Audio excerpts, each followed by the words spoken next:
Exercise 1.4 NCERT book का first chapter real number से exercise 1.4 को आज हम यहाँ पे सॉल्यूशन करेंगे। तो यहाँ पे है first question, without actually performing the long division, है ना, state whether the following rational numbers will have terminating decimal expansion और a non terminating repeating decimal expansion। इसका मतलब ये है कि जितने भी नंबर्स दिए गए हैं उनको बिना लॉन्ग डिवीजन मेथड अप्लाई करते हुए, बिना अप्लाई किए हुए आपको ये बताना है कि ये जो डेसिमल एक्सपेंशन है वो क्या टर्मिनेटिंग डेसिमल है या फिर नॉन टर्मिनेटिंग डेसिमल है, नॉन टर्मिनेटिंग रिपीटिंग डेसिमल है। तो इस तरह के सॉल्यूशन को, इस तरह के क्वेश्चंस को कैसे सॉल्व करते हैं, ठीक है। तो कैसे सॉल्व करते हैं, अब लॉन्ग डिवीजन मेथड का अप्लाई नहीं करेंगे तो कैसे सॉल्व करेंगे, तो ठीक है वो हम बाद में बताएंगे, लेकिन पहले एक चीज क्लियर करते हैं, टर्मिनेटिंग डेसिमल और नॉन टर्मिनेटिंग डेसिमल एक्चुअल में है क्या। तो यहाँ पे हम देख लेते हैं, यहाँ पे साइड में टर्मिनेटिंग, सबसे पहले हम देखते हैं टर्मिनेटिंग डेसिमल होता क्या है। टर्मिनेटिंग डेसिमल, टर्मिनेटिंग डेसिमल की बात करें तो टर्मिनेटिंग डेसिमल आप लोग एक्चुअल में थोड़ा सा इंट्रोडक्शन पार्ट में पढ़ चुके थे सबसे फर्स्ट क्लास में कि टर्मिनेट और नॉन टर्मिनेट ये सब क्या है, बट फिर भी डेसिमल की बात किया है, टर्मिनेटिंग डेसिमल। तो यहाँ देख लेते हैं, टर्मिनेटिंग डेसिमल में वो होता है जिसका रिमाइंडर 0 आता है, जिसका रिमाइंडर 0 आता है वो टर्मिनेट कहलाता है, ठीक है। तो इसको टर्मिनेटिंग डेसिमल में एक एग्जांपल से बताते हैं। अगर एग्जांपल हम ले लेते हैं 17/8, हाँ ये एग्जांपल लेते हैं तो देखते हैं कि टर्मिनेटिंग डेसिमल है या नहीं। तो इसको क्या करेंगे, इसको हम क्या करेंगे, डिवाइड करते हैं 17 को 8 से, ठीक है। तो 8 2 16, 7 6 1, यहाँ 0, यहाँ क्या करेंगे पॉइंट बैठाएंगे तो 0, 8 1 8, 8 में 10 में 8 2, यहाँ 0, 8 2 16, यहाँ पे 10 में 6 4, यहाँ पे क्या होगा 0, 8 5 40। अब हम यहाँ देखते हैं कि इसका रिमाइंडर 0 आया और इसको हम इजिली टर्मिनेटिंग डेसिमल में हम लिख पाए 2.124। ये है टर्मिनेटिंग डेसिमल एक्सपेंशन जिसका रिमाइंडर 0 आ जाए पर वो क्या हो, डेसिमल में हो। तो ये होता है मेरा टर्मिनेटिंग डेसिमल एक्सपेंशन, ठीक है। अब हम देख लेते हैं यहाँ पे non terminating, non terminating, non terminating क्या होता है। नॉन टर्मिनेटिंग वो नंबर्स जिसका रिमाइंडर क्या हो, 0 ना आए, ठीक है। ये टर्मिनेटिंग है, ये नॉन टर्मिनेटिंग है। तो जिसमें रिमाइंडर 0 ना आए, तो इस तरह के एग्जांपल के लिए सबसे अच्छा एग्जांपल ले लेते हैं, हाँ 10/3 ले लेते हैं। इसका सबसे अच्छा एग्जांपल है जो क्या है, नॉन टर्मिनेटिंग, ओ सॉरी नॉन टर्मिनेटिंग रिपीटिंग है ना ये,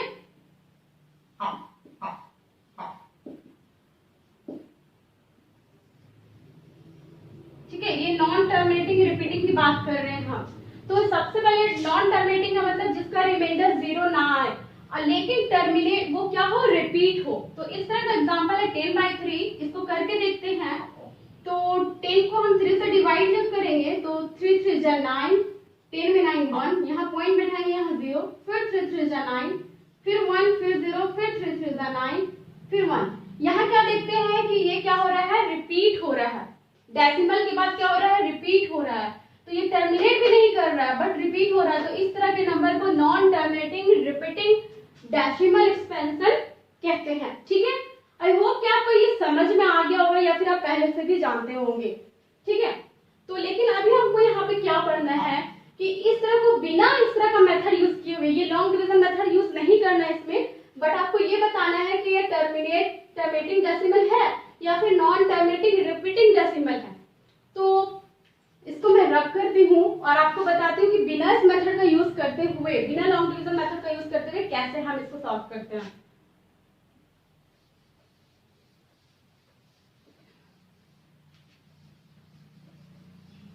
आपकी बुक में, एनसीईआरटी बुक में कुछ 1.6 है, 1.7 है। तो वो तो आपके एग्जाम में प्रूफ करना नहीं आता है, बट फिर भी वो थ्योरम क्या है वो बताती हूँ। वो थ्योरम इस क्वेश्चन से रिलेटेड है। इस क्वेश्चन में है कि जब जिसका डिनोमिनेटर में ठीक है, डिनोमिनेटर में किस तरह का फॉर्म होना चाहिए, इस तरह के मेथड को सॉल्व करने के लिए डिनोमिनेटर में क्या होना चाहिए, 2 का पावर m और 5 का पावर 2 इंटू 5 का पावर n और 2 का पावर m और 5 का पावर m, इस तरह का नंबर रहे। ये तो कुछ समझ में नहीं आया, बट बताते हैं। 2 का पावर m कहने का मतलब यहाँ कोई भी नेचुरल नंबर हो सकता है या फिर होल नंबर भी बोल सकते हैं, होल मींस 0 भी ले सकते हैं। तो 2 का पावर यानी जब भी इस क्वेश्चन को सॉल्व करेंगे, इसका जो डिनोमिनेटर पार्ट है इसमें क्या होना चाहिए, वो हमेशा किस फॉर्म में होना चाहिए, 2 और 5 के ही फॉर्म में होना चाहिए, भले ही उसका पावर डिफरेंट रहे या उसका पावर सेम रहे। तो टर्मिनेटिंग में सबसे पहले टर्मिनेटिंग में कौन सा हो जाएगा, तो एक मिनट,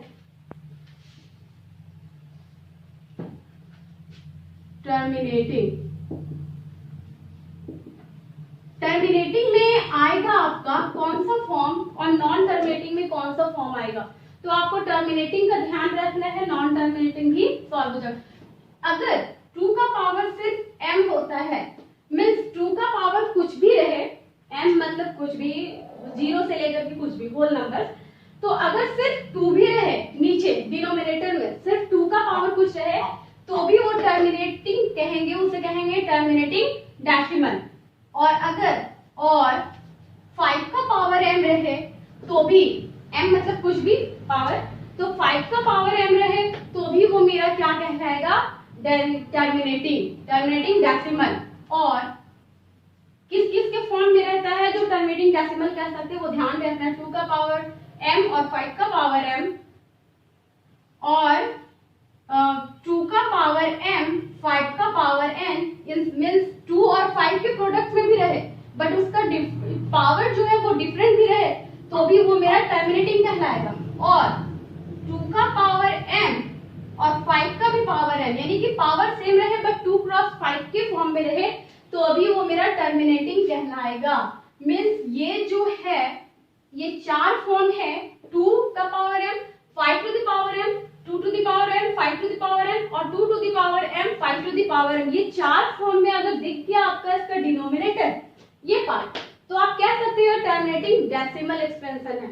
बट 2 और 5 के अलावा कुछ भी नंबर दिखा, मींस 2 है, 5 है, इसके अलावा कुछ भी दिखा, 7, 3, 11 कुछ भी दिखा, तो वो सीधा कह देंगे कि वो नॉन टर्मिनेटिंग है, non terminating repeating decimal expansion है। ठीक है, तो इसका सबसे अच्छा फॉर्म है 2 और 5 के ही प्रोडक्ट में होना चाहिए, टर्मिनेटिंग है। इसके अलावा कोई भी नंबर अगर इसके प्रोडक्ट में रहेगा तो वो क्या होगा, नॉन टर्मिनेटिंग होगा। इस बात को हमेशा ध्यान में रखना है। ठीक है, आई होप कि आपको ये चीज समझ में आया होगा। बट फर्स्ट क्वेश्चन यहाँ पे देखते हैं सॉल्यूशन में। फर्स्ट क्वेश्चन है 3125। 13 है और 3125 है, तो सबसे पहले हम क्या करेंगे, 3125 का हम क्या करेंगे, फैक्टराइजेशन करेंगे। अब यहाँ पे 3125 है तो ये 5 से करते हैं, 5 से 30, 5 2 10, 5 5 25, फिर 5 1 5, 5 2 10, 5 5 25, 5 2 10, 5 5 25, 5 5 25, 5 1 5। अब यहाँ देख सकते हो 1 2 3 4 5, 5 का कितना है 13, 5 टू द पावर 5। अब आप यहाँ पे देखो 5 टू द पावर 5 है, means 5 to the power m है, यहाँ पे सिर्फ 5 टू द पावर 5 है, तो आप इसे क्या कह सकते हो, ये क्या है, टर्मिनेटिंग डेसिमल है, इसे कह सकते हो, तो कह सकते हो ये टर्मिनेटिंग डेसिमल है, टर्मिनेटिंग डेसिमल। ठीक है, अब इसलिए ये हो गया सॉल्व। अगर यहाँ पे कुछ भी रहता, 2 रहता तब भी ये टर्मिनेटिंग डेसिमल होता, बट अगर यहाँ 7 रहता, 11 रहता तो सीधा कह देते हैं कि ये नॉन टर्मिनेटिंग रिपीटिंग डेसिमल है। ठीक है, अब सेकंड क्वेश्चन देखते हैं। सेकंड है 17/8। ठीक है, तो 17/8 है, तो अगर आप यहाँ करोगे तो 17 और 8 का फैक्टराइजेशन करोगे तो 2 का क्यूब होगा ना, तो 2 जा 4, 4 2 जा 8, तो 2 का क्यूब होगा। तो देखो यहाँ 2 का पावर m है ना, यानी 2 का पावर कुछ भी है, 2 का पावर 3 है, तो ये क्या कह सकते हैं, ये भी क्या है, टर्मिनेटिंग डेसिमल है, टर्मिनेटिंग डेसिमल। ठीक है, अब उसके बाद देखते हैं क्वेश्चन नंबर 3। जिस क्वेश्चन में फैक्टराइज किया हुआ है, मींस 2 5 7 किया हुआ है, उसमें आपको ये फैक्टराइजेशन करने की जरूरत नहीं है, लेकिन जिसमें नहीं किया हुआ है उसमें आपको करना पड़ेगा। देखो ये देख करके पता चल रहा है कि ये क्या है, नॉन टर्मिनेटिंग है, कह सकते हो ना आप, क्योंकि 2 5 के अलावा भी यहाँ पे 7 है, तो ये नॉन टर्मिनेटिंग रिपीटिंग डेसिमल है। ठीक है, लेकिन क्वेश्चन नंबर 3 हम यहाँ देखते हैं 64/455। अब 455 को हम यहाँ फैक्टराइज करेंगे, 455 को, तो यहाँ पे हाँ 5 से आएगा, 5 9 जा 45, 5 1 जा 5, अब 7 से आएगा तो 7 1 जा 7, 2 9 7 3 जा 21 और 13 1 जा 13। अब यहाँ किसका फॉर्म आया है, 64/5 × 7 × 13, मींस 5 7 13 है, 5 तो ठीक है, बट 7 और 13 क्या है, डिफरेंट, इसका प्रोडक्ट आ गया, 2 और 5 के प्रोडक्ट होना चाहिए या फिर सिर्फ 5 होना चाहिए, बट यहाँ 7 13 आ गया, तो इसे इजीली कह सकते हैं कि ये क्या है, ये क्या है, ये नॉन टर्मिनेटिंग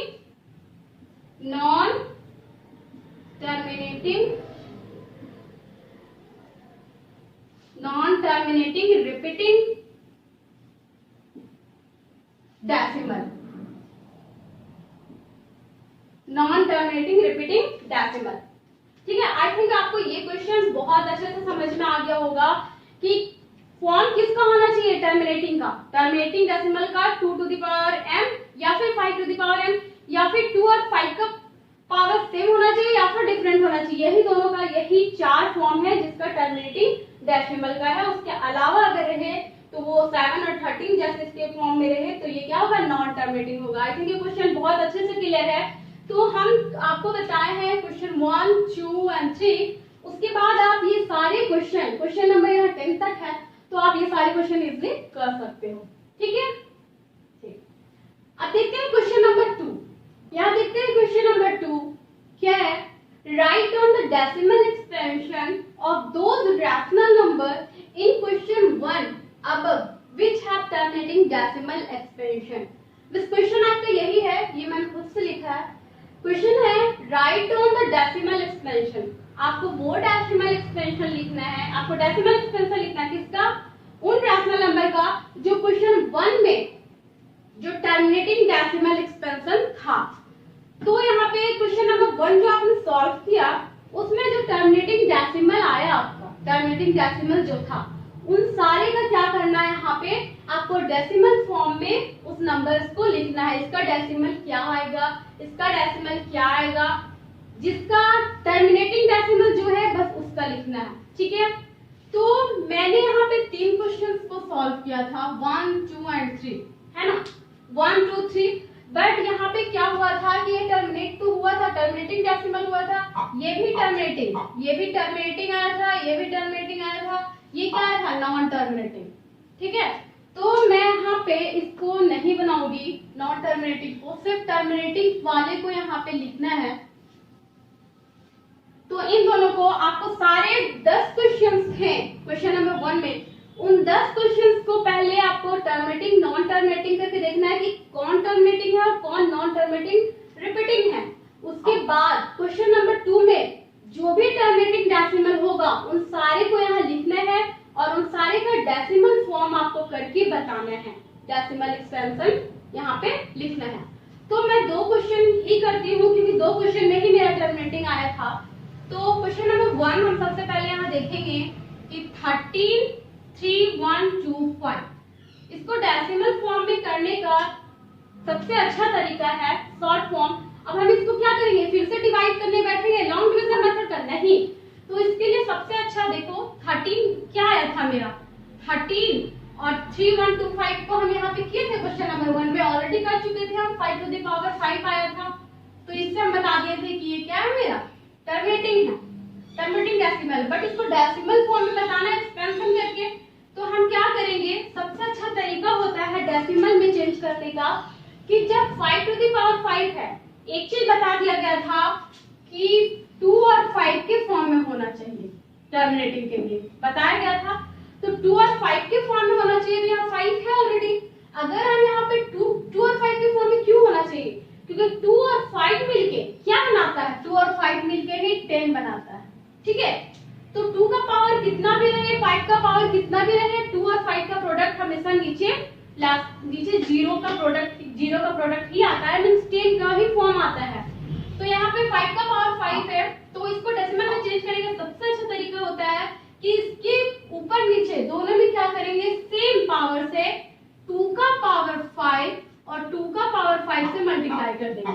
2 से मल्टीप्लाई करना है, बट पावर जो यहाँ पे रहेगा उसी पावर से यहाँ ऊपर नीचे मल्टीप्लाई कर देना है, ठीक है। तो यहाँ पे देखो 13 इंटू 2 का पावर 5 कितना होगा, 32 होगा, और 5 और 5 का पावर 5 और 2 का पावर 5 के लिए क्या करेंगे, लिख सकते हैं 5 मल्टीप्लाई 2, और इसका पावर क्या होगा 5, ठीक है 5 होगा। तो यहाँ पे 13 मल्टीप्लाई 32 को हम क्या लिख सकते हैं, 13 2 जा 6 का 6, 26 का 6 और 2, 13 3 जा 39, 39 40 41, हाँ 460, और डिवाइडेड बाय 5 2 जा 10 मींस 10 टू द पावर ये 5, ठीक है। अब 10 टू द पावर 5 आया है, तो इसको डेसिमल में हम कैसे लिख सकते हैं, तो 10 टू द पावर 5 है, तो ऊपर न्यूमरेटर में 416 तो ऑलरेडी है ही, इसके लिए 5 डिजिट होना चाहिए। 5 डिजिट के बाद हम डेसिमल लगाते हैं 1 2 3 4 5 मींस यहाँ पॉइंट लगाएंगे और इसके पहले 0। तो ये है मेरा डेसिमल एक्सपेंशन इस तरह के चेंज करने का तरीका, ठीक है। अब आपको क्वेश्चन नंबर 2 यहाँ पे देख लेते हैं। क्वेश्चन नंबर 2,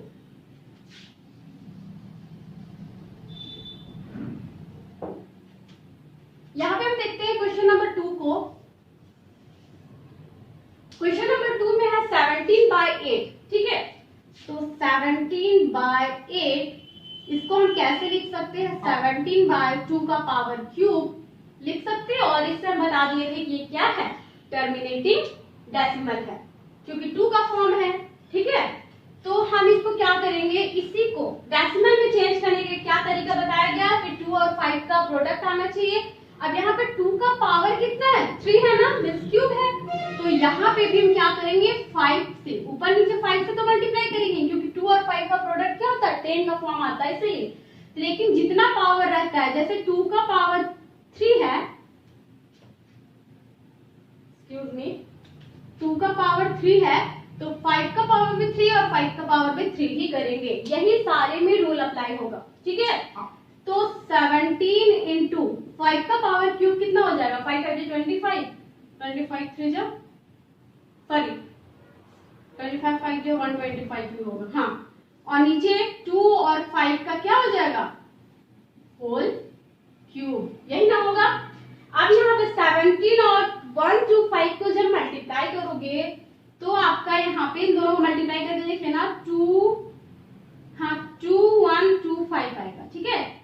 और डिवाइडेड बाई 5 2 जा 10 का क्यूब। अब 10 का क्यूब आएगा तो आपको क्या बता दिया गया कि 10 का क्यूब के लिए डेसिमल में चेंज करने के लिए 10 का क्यूब है मींस 3 डिजिट के बाद क्या होगा, पॉइंट लगेगा। तो 2 1 2 5 तो है ही, 1 2 3 यहाँ पे पॉइंट लगेगा, ठीक है। तो ये डेसिमल में आपका चेंज हो गया। आई थिंक ये क्वेश्चन आपको आराम से समझ में आ गया होगा, इजिली आप समझ गए होंगे। तो जितने भी टर्मिनेटिंग डेसिमल वाले एक्सपेंशन होंगे, टर्मिनेटिंग डेसिमल होंगे, उनका आप डेसिमल एक्सपेंशन में इस तरह से चेंज कर लोगे, ठीक है। अब हम यहाँ पे नेक्स्ट क्वेश्चन देखेंगे, ठीक है। यहाँ देखते हैं क्वेश्चन नंबर 3 में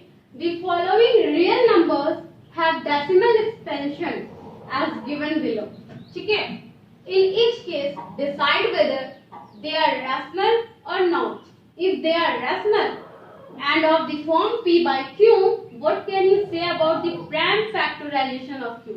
बोल रहा है यहाँ पे 3 नंबर्स दिए गए हैं, इन 3 नंबर्स में ये डेसिमल एक्सपेंशन है, तो इसमें बोला है कि डेसिमल जो एक्सपेंशन किया हुआ है अगर ये रैशनल है तो आपको क्या बताना है, इसका p by q के फॉर्म में आप q का जो फैक्टराइजेशन होगा q का वो क्या है वो आपको बताना है, और अगर वो रैशनल नहीं है तब तो कुछ नहीं बताना, सिर्फ बता देना है कि रैशनल नहीं है, ठीक है, इसका मतलब इरैशनल है। तो आपको सबसे पहले ये जानना है कि रैशनल और इरैशनल क्या है, तो इसे हम एक यहाँ पे थोड़ा सा डिस्कस कर देते हैं कि रैशनल में आपको हमेशा एक बात याद रखना है कि रैशनल में क्या है कि टर्मिनेटिंग होना चाहिए, ठीक है, और टर्मिनेटिंग नहीं भी है तो वो क्या होना चाहिए, वो क्या होना चाहिए, रिपीटिंग होना चाहिए, ठीक है, टर्मिनेटिंग एंड नॉन टर्मिनेटिंग, अगर टर्मिनेटिंग नहीं है नॉन टर्मिनेटिंग बट रिपीटिंग होना चाहिए तो वो क्या है, रैशनल है। बट इरैशनल के केस में होता है कि वो नॉन टर्मिनेटिंग और नॉन रिपीटिंग होना चाहिए, ठीक है। तो यहाँ पे हम सबसे पहला क्वेश्चन है, तो फर्स्ट क्वेश्चन हम देखते हैं कि 43.1234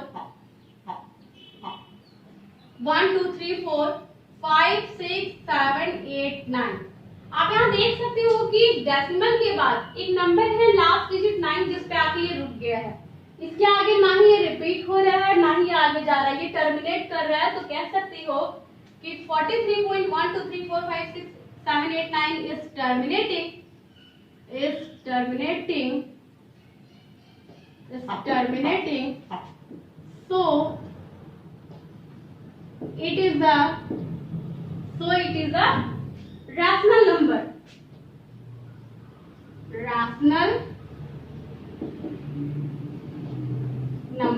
तो आप क्या कह सकते हो कि ये रैशनल नंबर है। अब बोला है कि इसके क्यू के बारे में बताना है, तो आप यहाँ पे ध्यान दो कि 43 पॉइंट के बाद कितने नंबर्स है, 1 2 3 4 5 6 7 8 9, यहाँ देखो 9 है ना, अगर इस पॉइंट को हटा दे तो यहाँ पे क्या आएगा, 1 2 3 4 5 6 7 8 9, 1 2 3 4 5 6 7 8 9, ठीक है। तो 9 आया है यहाँ पे, 9 डिजिट 10 का फॉर्म, तो इसे हम क्या कह सकते हैं, देखो तो हम यहाँ पे कह सकते हैं कि where q is equal to 10 to the power, ये कितना है 9 है, तो 10 to the power 9, बस यही तो बताना है। अगर वो टर्मिनेटिंग है, अगर ये टर्मिनेट कर गया तो इसका मतलब ये रैशनल है, और रैशनल है तो q आपको यहाँ बताना पड़ेगा, p by q के फॉर्म में है, ये p by q के फॉर्म में है ना, दिख रहा है साफ साफ ये रैशनल है, तो रैशनल है तो q का वैल्यू यहाँ पे q क्या है, इसका फैक्टराइजेशन वो बता रहा है, तो 10 to the power 9 है, ठीक है। अब क्वेश्चन नंबर 1 समझ में आ गया। क्वेश्चन नंबर 2 यहाँ पे देखते हैं कि ये रैशनल है या नहीं, तो सबसे पहले ये नंबर है वो लिखते हैं 0.120, 0 पॉइंट डेसिमल के बाद 120, अगर ये रिपीट कर रहा है, ये तो दिख रहा है कि ये क्या हो रहा है, ये क्वेश्चन ये टर्मिनेटिंग नहीं है, आपको दिख रहा है ना, ये आगे बढ़ते जा रहा है। अगर नॉन टर्मिनेटिंग है, ये रिपीट नहीं टर्मिनेट नहीं कर रहा है, तो अब तो रैशनल के केस में है कि वो अगर नॉन टर्मिनेट है तो रिपीटिंग होना चाहिए। अब यहाँ देखते हैं रिपीटिंग है कि नहीं, 120 के बाद 120 आएगा तभी तो रिपीट होगा, तो 120 के बाद 1200 है, यहाँ देखो, फिर 12 के बाद 000 है, और फिर 12 के बाद 4 टाइम्स 0 है, और फिर इस तरह से कंटिन्यू है, आगे चलते जा रहा है। तो यहाँ पे देख रहे हैं कि डेसिमल के बाद कोई भी नंबर रिपीटिंग फॉर्म में नहीं है, ये रिपीट नहीं कर रहा है, तो कह सकते हैं कि दिस नंबर इज क्या, is non terminating, means terminate तो नहीं कर रहा है, non terminating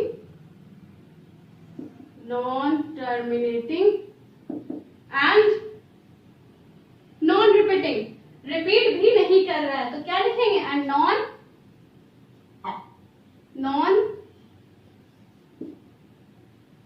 repeating, so it is an irrational irrational, irrational, so it is the irrational number. बस यही तो बताना था, ये सिंपल हो गया। तो अब जब ये irrational है तो क्यू का तो कोई बात ही नहीं, पी वे क्यू के फॉर्म में आएगा ही नहीं। अब यहाँ क्वेश्चन नंबर जो 3 है उसको हम यहाँ देख लेते हैं। क्वेश्चन नंबर 3 है 43.123456789, इसके ऊपर लगा दिया है रेक्टेरिंग यानी कि बार लगा दिया है। ये तो क्वेश्चन फर्स्ट की तरह दिख रहा है, बट यहाँ पे एक जगह पे आके रुक गया था तो ये कह दी कि टर्मिनेट कर रहा है। यहाँ पे बार का मतलब होता है कि ये फिर से यही नंबर जहाँ से बार है वो फिर से वहां रिपीट कर रहा है, यानी कि ये नंबर का मतलब 1 2 3 4 5 6 7 8 9, फिर 1 2 3 4 5 6 7 8 9 और फिर 1 2 3 4 5 6 7 8 9 इस तरह से कंटिन्यू हो रहा है। तो जब इस तरह से कंटिन्यू हो रहा है, अगर ये नॉन टर्मिनेट कर रहा है बट रिपीटिंग तो है, तो इसलिए क्या लिख सकते हैं, ये रैशनल नंबर है। तो यहाँ लिख देंगे कि this number is non terminating, non terminating, non terminating, but क्या, बट रिपीटिंग, रिपीट हो रहा है but repeating, so it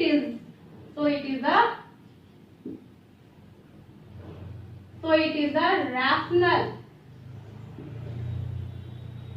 so it is a rational number, ठीक है। तो हम कह सकते हैं कि ये रैशनल नंबर है। बट यहाँ पे अभी काम नहीं हुआ खत्म, क्योंकि आपको क्या बताना है, क्यों बताना है। तो क्यों हम कैसे बताएंगे, तो यहाँ पे क्या कर सकते हैं कि इस नंबर को हम यहाँ पे ऐसे लिख सकते हैं, लेट, जो आप लोग 9th में ऐसे पढ़ चुके होंगे, let x is equal to 43.123456789। फिर यहाँ पे लिख सकते हो 1 2 3 4 5 6 7 5 6 के बाद, सॉरी 7 के बाद यहाँ 8 7 8 9 1 2 3 4 5 6 7 8 9 और इस तरह से यहाँ पे कंटिन्यू चलते जाएगा। इसको हम क्या कर लिए कि x मान लिए। अब इसको x मान लिए हैं तो हम एक काम करते हैं कि दोनों साइड क्या करते हैं कि 10 का मल्टीपल 9 से हम दोनों साइड क्या कर सकते हैं, मल्टीप्लाई कर देते हैं। तो 10 का मल्टीपल 9 मल्टीप्लाई, तो यहाँ पे क्या आ जाएगा, 10 का मल्टीपल मींस 1 डिजिट 2 3 4 5 6 7 8 9 और इनटू में x, ठीक है। तो ये तो हो गया x से मल्टीप्लाई करेंगे तो इतना आएगा, बट इसमें अगर 10 टू द पावर 9 से मल्टीप्लाई करेंगे तो ये जो डेसिमल है वो 9 टाइम्स के बाद यहाँ आ जाएगा, मींस 1 2 3 4 5 6 7 8 9 है, यानी कि 9 के बाद आ जाएगा, मींस यहाँ पे हो जाएगा, सॉरी एक्सक्यूज मी, 43 1 2 3 4 5 6 7 8 9 डेसिमल था यहाँ 43 के बाद, बट 9 टाइम्स के बाद, क्योंकि आपने 9 10 टू द पावर 9 का मल्टीपल कर दिया दोनों साइड, तो 9 के बाद यहाँ पे पॉइंट लग जाएगा, डेसिमल लग जाएगा, और उसके बाद 1 2 3 4 5 6 7 8 9 और फिर से ये रिपीट होता चला जाएगा। तो इस तरह का नंबर आ गया। अब हम क्या कर सकते हैं कि इसको हम इक्वेशन 1 मान लेते हैं और इसको हम इक्वेशन 2 मान लेते हैं, ठीक है। आप ऐसे 9 में सॉल्व कर चुके होंगे इस तरह से। तो यहाँ पे देखो कि अब क्या करेंगे, हम इक्वेशन 2 को इक्वेशन 1 में माइनस करते हैं, ठीक है, सब्ट्रैक्ट कर देते हैं। तो यहाँ लिख सकते हैं कि फ्रॉम इक्वेशन 2 माइनस कर देते हैं इक्वेशन 1 में। इक्वेशन 2 को क्या कर सकते हैं, हम इक्वेशन 1 में माइनस कर देते हैं, तो हम देखते हैं कि क्या आता है, ठीक है। तो इक्वेशन 2 को आप जैसे इक्वेशन 1 में करोगे माइनस, इधर करके दिखाते हैं,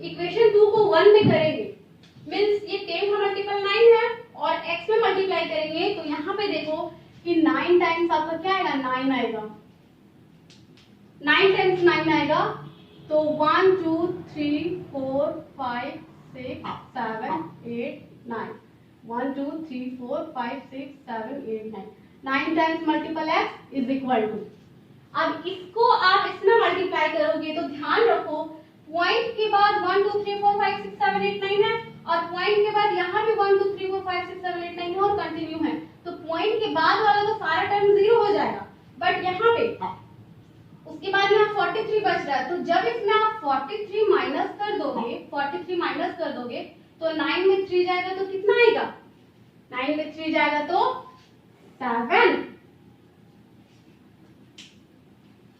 यहाँ क्या आएगा 7 आएगा, 9 में 3 जाएगा तो कितना आएगा 6 आएगा और 8 में 4 जाएगा तो 4 आएगा, तो यहाँ पे हो जाएगा 6, यहाँ पे हो जाएगा 4 और उसके बाद इधर का सारा टर्म वैसे ही लिखा जाएगा, ठीक है।